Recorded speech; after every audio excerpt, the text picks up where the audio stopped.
আসসালামু আলাইকুম ওরহমতুল্লাহি ওবরাকাতু। যখন হৃদয় ভেঙে যায় কি করবে তখন একজন মুমিন?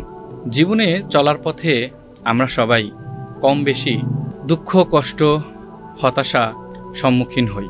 কখনো পরিবারের, কখনো সমাজের, কিংবা কখনো নিজের ভিতরের একাকিত্বে হৃদয় ভারী হয়ে যায়। আর এই সময় শয়তান আমাদেরকে প্ররোচনা দিয়ে এবং প্রতারণা করে কানে কানে বলতে থাকে, তুমি শেষ, তোমার আর কোনো আশা নাই। কিন্তু একবার কি চিন্তা করে দেখেছেন, আল্লাহ পাক রব্বুল আলামিন আমাদেরকে বলেছেন, অবাশশিরিস সাবিরিন, ধৈর্যশীলদের জন্য সুসংবাদ দাও। আল্লাহ পাক রব্বুল আলামিন আমাদেরকে আয়াতে শিক্ষা দিয়েছেন যে তুমি কষ্টে থাকো কিন্তু ধৈর্য ধারণ করো। দুনিয়ার সবচেয়ে যে প্রিয় মানুষটি ছিলেন আমাদের প্রিয় নবী হজরত মুহাম্মদ সাল্লাল্লাহু আলাইহি ওয়াসাল্লাম, তার জীবনে কি কষ্ট ছিল না? তিনি মা, বাবা, সন্তান, স্ত্রী এবং আপন চাচাকেও হারিয়েছেন। তায়েফে গিয়ে গালি, থুতু এবং অপমানিত হয়েছেন। তারপরেও আল্লাহ পাক রব্বুল আলামিনের কাছে রাত্রিবেলায় কান্নাকাটি করতেন, নিজের জন্য নয়, এই উম্মতের জন্য। তাই প্রিয় ভাই ও বোনেরা, যখন আমাদের হৃদয় ভেঙে যায় তখন আমরা হতাশ না হয়ে, দিশেহারা না হয়ে নামাজে দাঁড়িয়ে যাব ইনশাআল্লাহ।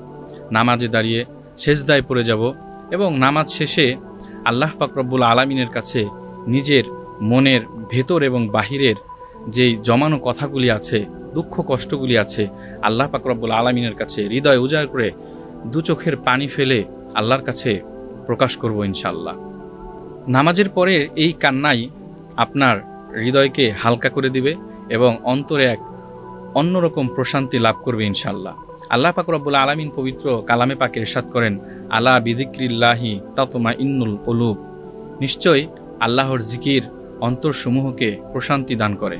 এবং সাথে সাথে আরেকটি কাজ আমরা করব, সেটি হচ্ছে কোরআন তেলাওয়াত। যখন আমরা খুব বেশি কষ্টে থাকব, অনেক ডিপ্রেশনে থাকব, হতাশ হব না, আল্লাহ পাক রব্বুল আলামিনের সাথে কথা বলবো, কোরআন তেলাওয়াত করব।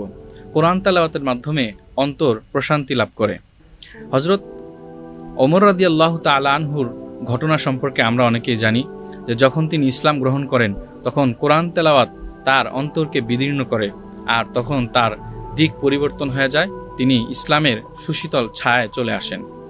তাই আমরা যখন আমাদের খুব কষ্টে থাকব, মন খারাপ থাকবে কিংবা ভীষণ ডিপ্রেশনে থাকব, তখন আমরা কোনো গুনাহের কাজ না করে আল্লাহর দিকে নিজেদেরকে ধাবিত করব এবং আল্লাহর কাছে নামাজে দাঁড়িয়ে যাব এবং বেশি বেশি কোরআন তেলাওয়াত করব ইনশাআল্লাহ।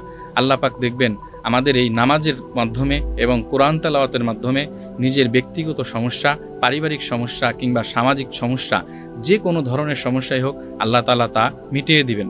তাই আসুন আমরা যখনই কোনো বিপদে মুসিবতে পড়ি আল্লাহর শরণাপন্ন হই। আল্লাহ পাক আমাকেও তৌফিক দান করুন, আপনাদের সকলকে তৌফিক দান করুন।